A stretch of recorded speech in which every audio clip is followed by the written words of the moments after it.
માં સોનલમાં કામઈને વંદન। आज देवभूमि द्वारका जिला समस्त चारण गढ़वी समाज અને આઈસી સોનલમાં આદેશ અમલીકરણ ટ્રસ્ટ ચેરિટેબલ અને એજ્યુકેશનલ એના નેજા હેઠળ આપણા જિલ્લાના હેડક્વાર્ટર જામ ખંભાળિયા નજીક આપણા માંજા ગામે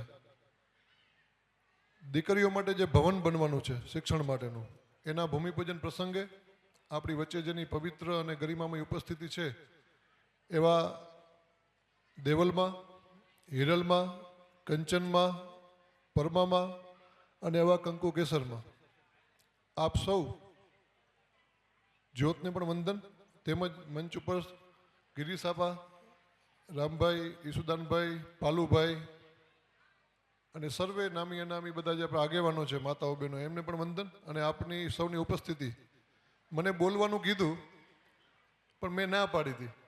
મેં કીધું આપણે ઘરે ના કહેવાઈએ, આપણે મહેમાનોને સાંભળીએ, માતાજીને સાંભળીએ। ત્યારે ફરીથી પાછો આગ્રહ થયો એટલે આજે રામભાઈ, ગિરીસાપા, આપણે લગભગ મને યાદ છે ત્યાં સુધી આપણે આખા ગુજરાતમાં પ્રથમ કન્યા છાત્રાલય જુનાગઢ લખુભાઈને યાદ કરવા જોઈએ, કારણ કે આપણે અહીંની ઘણી દીકરીઓ અહીંયા ભણ્યા છે ને આપણી સાથે સંપર્કમાં હોય ત્યારે આજે એ આત્માને પણ રાજીપો હશે। ત્યારે આ બધા આગેવાનો માતાજીઓ બોલતા હતા ત્યારે યાદ આવ્યું કે આપણે બધી જગ્યાએ માં સોનલને શું કામ યાદ કરીએ છીએ? આપણા આખો સમાજમાં કેટલા એવા જાગતી જ્યોત આત્માઓ થઈ ગઈ, પણ જ્યારે ટાંચાના સાધનો હતા ત્યાં તો આધુનિક સમય છે, એ સમયમાં ક્યાંય જવું હોય તો એ અઘરું હતું, ક્યાંય પહોંચવું હોય, સંદેશા વ્યવહાર, ટેકનોલોજી નહોતી, રોડ નહોતા, વાહનો નહોતા, ત્યારે માતાજીએ શિક્ષણની વાતો કરતા। આપણે અત્યારે એના એ લગભગ આજેનો નિર્માણ દિવસ છે સોનલમાંનો, કારતક સુદ 13, એટલે માતાજીના નિર્માણ દિવસે જ્યારે આ સામંતભાઈ આયોજન રાખ્યું છે ત્યારે એમને આપણે અભિનંદન આપીએ કે માં સોનલની તમામ સાક્ષીએ આપણો જ્યારે પ્રસંગ થાય છે ત્યારે માં સોનલે એણે એટલો ભોગ આપ્યો સમાજમાં, જાહેર કાર્યક્રમો હોય, શિક્ષણની વાત હોય, સમાજને આદેશની વાત હોય। માં સોનલના આદેશની આપણે વાત તો ઘણી કરીએ છીએ, ભાઈએ વાત કરી, પરંતુ આપણે અત્યારના સમયમાં કુમાર છાત્રાલયો છે તે ગુજરાતમાં લગભગ એક જુનાગઢ, રાજકોટ બનવા જઈ રહ્યું છે અને ત્રીજું આપણે લગભગ ખંભાળિયા છે, મારી ભૂલ ન થતી હોય તો ભાવનગર। પણ કન્યા છાત્રાલય નથી। માંડવીમાં પાલુભાઈ કે કન્યા છાત્રાલય છે? હા।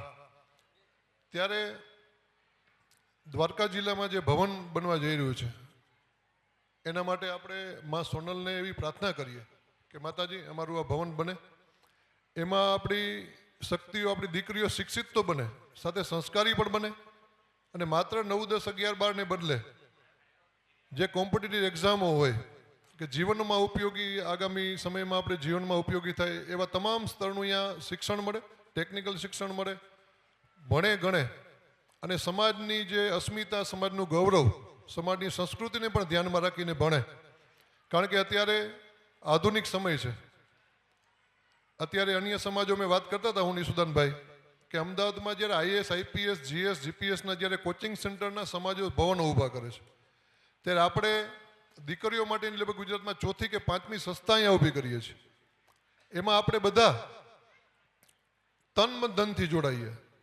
આમાં આપણે બધા કોઈ અમરપટો લઈને આવ્યા નથી, આપણે બધાને વહી જવાનું છે। ત્યારે આ સંસ્થા, હું ભાઈને અભિનંદન આપું કે સમાજની આ જે સંસ્થા છે એમાં જે નામકરણ માટે જે અનુદાન આપ્યું છે, દેવું ખૂબ અઘરું છે, વાતો કરવી સહેલી છે, અને સમાજમાં આપણે તે પ્રસંગમાં જતા હોય માતાજી ત્યારે આપણો સમાજ આર્થિક સમૃદ્ધ દેખાય છે બધી જગ્યાએ।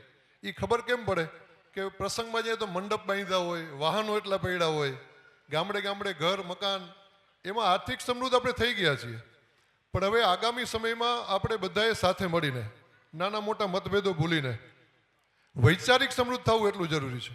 કદાચ ભૂલ હોય તો મોઢે કહી દેવાની, પણ જીસુદાનભાઈ કીધું પાછળથી વાત નહીં કરવાની, જે હોય સ્પષ્ટ કહેવાનું કે ભાઈ તમારી આ ભૂલ છે। ત્યાં આપણે જાહેરમાં ચર્ચા કરીશું કે આપણે જ્યારે એ તંદુરસ્ત સમાજનું નિર્માણ કરશું ત્યારે આ સમાજને બધા સમાજો જે સન્માનથી જોઈ છે, જે રીતે આપણે આદર સરકાર મળે છે, આપણે ક્યાંય કહીએ કે હું ગઢવી છું એટલે સામેના જે સમાજોને આપણા પ્રત્યે એક સન્માન થાય છે, આપણે એક આદર ભાવ મળે છે। તો એ પણ આપણી અસ્મિતા, ગૌરવ અને આપણી લાગણી, આપણી પરંપરા, એ પણ આપણે સાચવવાની આપણી ફરજ છે। ત્યારે આ સંસ્થામાં જે પ્રકારે સર્વદાતાઓએ પોતાનું અનુદાન આપ્યું, પોતાનો કિંમતી સમય આપ્યો, કારણ કે બધા અનુદાનમાં ના પણ આપી શકતા હોય, તે સમયનું દાન પણ ખૂબ જરૂરી છે. આખી જગ્યા અમે ગઈકાલે ફરીને જોઈ, 10 વીઘા આપણી જગ્યા છે, 6 વીઘા બાજુમાં એડજોઇનિંગ એક સરકારી જગ્યા છે. ત્યાં આગામી સમયમાં મારે ટ્રસ્ટીઓને વાત થઈ કે ત્યાં એક જમીન સરકારમાંથી ફળવાઈ જશે શિક્ષણ માટે, અને સરકાર SSAમાંથી મોટી સ્કૂલ બનાવશે. એ પણ આપણા સમાજ માટે ત્યાં બાળકો દીકરીઓ બધા ભણશે અહીંયા.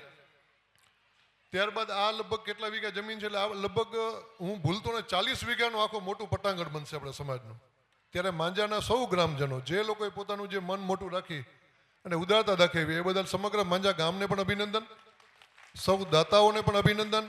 અને આગામી સમયમાં સંસ્થા ગુજરાતમાં એક ઉદાહરણરૂપ બને, દાખલારૂપ બને, અને આપણી દીકરીઓ અહીંયા ભણી ગણી શિક્ષિત બને, ફરીથી કહું છું સંસ્કારી બને, શિક્ષિત બને, સંસ્કારી બને.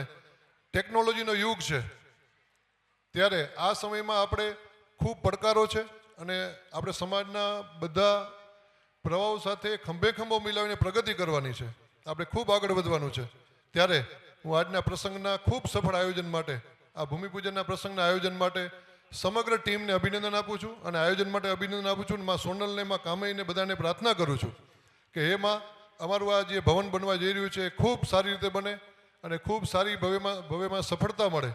એવા આપણા ભવનમાં આપણે સૌ સાથે મળી, નાની મોટી સૌ મતભેદો ભૂલી અને સારા કામમાં સૌ સાથ આપી, એવી સૌને મારી અપીલ, મારી ધન્યવાદ, મારી પ્રાર્થના. આપ સૌનો આભાર, ધન્યવાદ.